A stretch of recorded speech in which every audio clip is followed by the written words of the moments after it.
इसके अंदर सर्विस की एनर्जी स्टोर हो रही है। फाइनली इसके तीनों सर डेड हो गए। इन कैरेक्टर्स की बॉडी को देखते हुए कहता है कि इसकी बॉडी को मैं वापस कैसे ले जाऊंगा। मेन कैरेक्टर कहता है कि इसकी मौत क्वाइट एंड ऑब्वियस थी। वह गार्डियन नाइट जो मुझको छुप के भाला बनाते हुए देख रहा था वो मेरे लिए गवाही दे देगा। मेन कैरेक्टर कुछ सोचते हुए कहता है कि मुझे कुछ और भी करना है। मेन कैरेक्टर कहता है कि सर्विस एक गेट कीपर है जो अपने टेरिटरी की प्रोटेक्शन करता है और यहाँ कोई आसपास कोई डंजन होगा जिसकी सर्विस प्रोटेक्शन कर रहा होगा। अगले सीन में हमें एक डंजन को दिखाया जाता है इसकी प्रोटेक्शन सर्विस कर रहा था। डंजन एक मिस्टीरियस प्लेस है जहाँ पर बहुत सारा ट्रेजर इकट्ठा होता है। कई शक्तिशाली मॉन्स्टर अपनी ताकत को बढ़ाने के लिए डंजन के ट्रेजर को अपनी शक्ति के लिए यूज़ कर लेते हैं। मेन कैरेक्टर कहता है कि इस डंजन का गेट कीपर यहाँ से चला गया है तो शायद से ये डंजन खाली होगी। मेन कैरेक्टर कहता है कि मैं सर्विस के मल को अपने शरीर पर लगा लेता हूँ जिसके कारण मुझे डंजन के छोटे मॉन्स्टर पड़ने से बच जाऊंगा। मेन कैरेक्टर आगे बढ़ते हुए कहता है यहाँ की ज़मीन बहुत सूखी है, हर जगह पे सूखे पत्ते गिरे हुए और नम जड़ हैं। रास्ते में जानवर के लार और उनके पैरों के निशान हैं। मेन कैरेक्टर कहता है इसी रास्ते से मैं वापस आऊँगा। अगले सीन में हमें किसी का पैर दिखाया जाता है, वो हमारे मेन कैरेक्टर का पैर होता है। हमारा मेन कैरेक्टर सामने कुछ देखकर रुक जाता है और बोलता है मुझे ये डंजन मिल गया। मेन कैरेक्टर कहता है कि ये वही डंजन होगा जिसकी रखवाली सर्विस कर रहा था। मेन कैरेक्टर आगे बढ़ते हुए कहता है कि मैं अपनी पिछली ज़िंदगी में रिग्रेशन होने से पहले इस डंजन में आया हुआ था।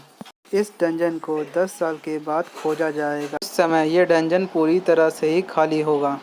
अभी तक इस डंजन को किसी ने नहीं ढूंढा इसलिए इस डंजन का ट्रेजर खाली नहीं होगा। मेन कैरेक्टर कहता है कि मैं इस डंजन के सरफेस के नीचे से भी माना को सेंस कर सकता हूँ।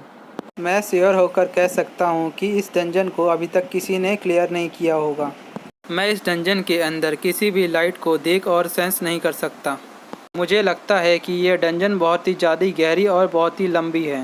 मेन कैरेक्टर डंजन को देखने के बाद उसके चेहरे पे एक खतरनाक वाली स्माइल आ जाती है। मेन कैरेक्टर डंजन में धीरे धीरे बढ़ते हुए कहता है कि मैं वेट नहीं करता कि किस किस प्रकार के ट्रेजर मेरा अंदर इंतज़ार कर रहे हैं। मेन कैरेक्टर धीरे धीरे आगे बढ़ते देखता है कि उसके चारों तरफ लाल सी एक रोशनी है। मेन कैरेक्टर कहता है कि दीवारों को देखने से लगता है कि जैसे रेड रूपी मिनरल्स की नसें हैं। मेन कैरेक्टर अपने मन में सोचता है कि ये रेड एवल पूरे माउंटेन से कनेक्टेड है। मेन कैरेक्टर को दूर से एक लाइट दिखती है। अपने मन में सोचता है कि उस डंजन के उस पार क्या कोई लाइट का सोर्स है। मेन कैरेक्टर उस लाइट को देखने के बाद कहता है कि क्या ये डंजन का एंट्रेंस है। कैरेक्टर एंट्रेंस पर पहुंचने के बाद सामने की तरफ देखता है लेकिन उस पार की लाइट चेहरे पे पड़ने के कारण कुछ देख नहीं पा रहा होता है। मेन कैरेक्टर धीरे धीरे एंट्रेंस के अंदर बढ़ने लगता है। एंट्रेंस के अंदर आते ही उसको एक रेड रूबी दिखाई देता है। मेन कैरेक्टर उस रूबी को पास से देखने के लिए उसके करीब जाने लगता है। मेन कैरेक्टर उस रूबी के बगल में कुछ देखकर वो हैरान हो जाता है। उस रूबी के बगल में एक स्केलेटन को दिखाया जाता है। मेन कैरेक्टर अपने मन में सोचते हुए कहता है कि मेरे से पहले भी यहाँ कोई आया था। हमें उस स्केलेटन के पास एक पेज को दिखाया जाता है। मेन कैरेक्टर जब स्केलेटन को करीब से देखने के लिए झुकता है तो उसके शरीर पे खून के धब्बे को देखता है। कैरेक्टर इसकी इंजरी को देखकर कहता है कि इसको किसने तलवार मार के इसकी हत्या की है। मेन कैरेक्टर इस लेटर को उठाते हुए और देखने के बाद कहता है कि इस व्यक्ति ने मरने से थोड़ी देर पहले इस लेटर को लिखा होगा। इस लेटर पे लिखा होता है कि कोई फर्क नहीं पड़ता कि मेरा नाम क्या है, मैं आपको कैन कहता हूँ। कहता है कि इस वाइट पेपर को मेरे नाम से गंदा करने की कोई ज़रूरत नहीं है। मेन कैरेक्टर उस लेटर पे हैंडराइटिंग देखने के बाद कहता है कि यह लेटर किसी विस्करविल फैमिली ने लिखा है। इसका मतलब वो एक विस्करविल फैमिली का एक मेंबर था। मेन कैरेक्टर उस लेटर को आगे पढ़ता है।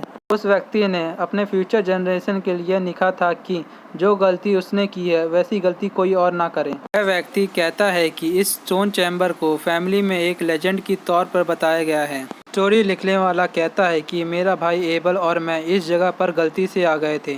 मैंने और मेरे भाई ने इस डंजन को रेड किया और इसमें बहुत सारे ट्रायल थे। दोनों भाइयों ने इस चैम्बर में आने के लिए कई राक्षसों को मार डाला। इस प्लेस के फाइनल असेसमेंट के लिए हमने कई मॉन्स्टरों को जान से मारा था। इस असेसमेंट को पूरा करने के लिए हमें इस चैम्बर में काफ़ी लंबे समय तक रुकना पड़ा था। हमें उस चैम्बर में उस असेसमेंट को पार करने के लिए लगभग 3 साल तक रुकना पड़ा था। मेन कैरेक्टर जब उस लेटर को पढ़ता है तो बोलता है 3 साल? क्या वह इतना बुरा ट्रेजर चाहते थे जिसको ढूंढने में 3 साल लग जाए? मेन कैरेक्टर कहता है द फाइनल असेसमेंट। क्या था। उन दोनों को लगता था फाइनल असेसमेंट ये रूबी ही होना चाहिए क्योंकि इसके नीचे कुछ अजीब भाषा में लिखा हुआ था। लेटर लिखने वाला कहता है कि इस एंट्रेंस का सिर्फ एक ही रास्ता है, लेकिन अंदर जाते जाते 2 बज चुके होते हैं हमें। लेटर लिखने वाला कहता है कि मैंने और मेरे भाई ने इस स्टोन के नीचे टेक्स्ट के बारे में काफ़ी बार बातें की थी। लेटर लिखने वाला कहता है कि मैं और मेरे भाई अंत में एक कंक्लूजन पे पहुंचे। लेटर लिखने वाला कहता है मेरा जुड़ा भाई और मैं, हम दोनों अपनी माँ के पेट में एक थे। जब हमारा जन्म हुआ तो हम 1 से 2 में सेपरेट हो गए। लेटर लिखने वाला कहता है कि हमें इस डंजन के ट्रेजर को खोजने के लिए हम दोनों भाई को फिर से एक होना होगा। हमें उन दोनों भाइयों की स्वॉर्ड दिखाई जाती है जो दोनों एक दूसरे के सामने स्वॉर्ड लेके खड़े होते हैं। इसका वह मतलब है कि इस डंजन से सिर्फ एक ही व्यक्ति होगा जो इस खजाने को बाहर लेके जा सकता है। अगले सीन में हमें किसी के खून के छींटे को दिखाया जाता है। स्टोरी टेलर कहता है कि हम दोनों के बीच में एक भयंकर युद्ध हुआ और उस भयंकर युद्ध के बाद मैंने अपने भाई को जान से मार डाला। लेटर लिखने वाला कहता है हम दोनों की फाइट के बाद हम दोनों में से कोई एक ही व्यक्ति होगा इस जो स्टोन चैम्बर से बाहर जाएगा। हमें लेटर लिखने वाले को दिखाया जाता है जो बहुत ही ज़्यादा गुस्से में कहता है हमें से कोई एक ही जिंदा रहा लेकिन इसका कोई फ़र्क नहीं पड़ा। हम दोनों भाइयों में से एक व्यक्ति मर गया और हम में से एक ही बच गया। लेटर लिखने वाला कहता है तो क्यों मैं इस खजाने को ले नहीं पा रहा। स्टोरी लिखने वाला कहता है मैंने अपने भाई को मार डाला, मैंने उसे जान से मार दिया। लेटर लिखने वाला कहता है कि मैंने रिग्रेट करने के बाद इस जगह को छोड़ दिया। लेटर लिखने वाला कहता है कि जो बहादुर लोग इस जगह को ढूंढ रहे हैं मैं उनको कुछ बताना चाहता हूँ। लेटर लिखने वाला कहता है जितना जल्दी हो आप इस जगह को छोड़ दें। लेटर लिखने वाला कहता है कि इस डेविल डैन में प्राप्त करने के लिए कोई ट्रेजर नहीं है। यह डेविल डंजन ह्यूमन को टॉन्ट मारने के लिए बना हुआ है।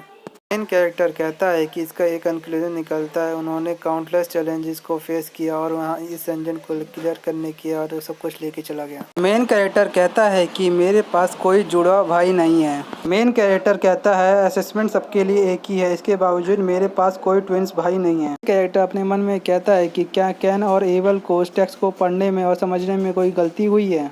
मेन कैरेक्टर कहता है कि इस डंजन में एंटर करने के समय कोई एक व्यक्ति हुआ तो ठीक है, लेकिन कोई डंजन में 2 व्यक्ति आ जाएं तो उनमें से कोई एक ही व्यक्ति इस डंजन को छोड़ सकता है। मेन कैरेक्टर कहता है क्या इन सभी बातों का कोई मतलब भी है। मेन कैरेक्टर कहता है कि ऐसा कोई डंजन बना नहीं जिसको तोड़ा और हराया ना जा सके। मेन कैरेक्टर उस स्केलेटन को देखकर आहें भरते हुए कहता है कि आई सी। जो केन और एबल थे वो बहुत ही ज़्यादा अनलक्की थे। वह 2 लोग थे इसलिए वो बहुत ज़्यादा अनलक्की थे। उन लोगों ने अपना सारा ध्यान प्लेटफॉर्म के टेक्स्ट पे लगा दिया, इसलिए वो प्रॉब्लम को फिक्स नहीं कर पाए। मेन कैरेक्टर अपना हाथ उस स्टोन की तरफ बढ़ाते हुए कहता है कि एक अंधेरे पैसेज के चैम्बर के अंदर एक स्टोन जो कई सालों से चमक रहा है। मेन कैरेक्टर कहता है कि इस डंजन का जो रिडल्स है उसका आंसर इसी डंजन में है। मेन कैरेक्टर कहता है कि मैं एक ही था जिसने इस पैसेज में एंटर किया था। मेन कैरेक्टर कहता है कि जब मेरे पे रूबी की लाइट पड़ी तो अपनी शैडो के कारण मैं 1 से 2 हो गया। मेन कैरेक्टर कहता है कि जब अंधेरा वापस आया तो मेन कैरेक्टर ने तभी अपना मुक्का बनाकर एक जोरदार पंच उस रूबी स्टोन पर मार दिया। मेन कैरेक्टर के पंच के कारण उस रूबी स्टोन के टुकड़े टुकड़े हो गए। मेन कैरेक्टर उस स्टोन को तोड़ते हुए कहता है कि इस चैम्बर का फाइनल स्टेज ओपन हो जाएगा। मेन कैरेक्टर कहता है कि इस लास्ट असेसमेंट का जवाब मेरी शैडो थी। अगले सीन में हमें उस रूबी स्टोन के टुकड़े दिखाया जाता है। प्लेटफॉर्म के माना के कारण वो रूबी स्टोन के टुकड़े हवा में फ्लोट कर रहे होते हैं। हमें मेन कैरेक्टर को दिखाया जाता है जो इस चीज़ को बड़े आश्चर्य से देख रहा होता है। इसके कारण उसके चेहरे पे एक बड़ी सी खुशी आ जाती है।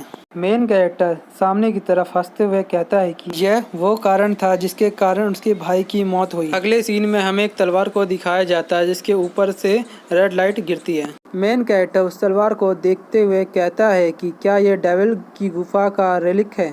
अगले चैप्टर में हम देखेंगे मेन कैरेक्टर क्या करता है आगे। दोस्तों ये वीडियो यहीं पे ख़त्म होती है। दोस्तों आपको ये वीडियो पसंद आए तो लाइक एंड सब्सक्राइब जरूर कर देना। आपके लाइक एंड सब्सक्राइब से मुझे बहुत ज़्यादा मोटिवेशन मिलती है वीडियो बनाने के लिए। दोस्तों अगली वीडियो शाम तक बन जाएगी तो मैं उस वीडियो को शाम को अपलोड कर दूँगा।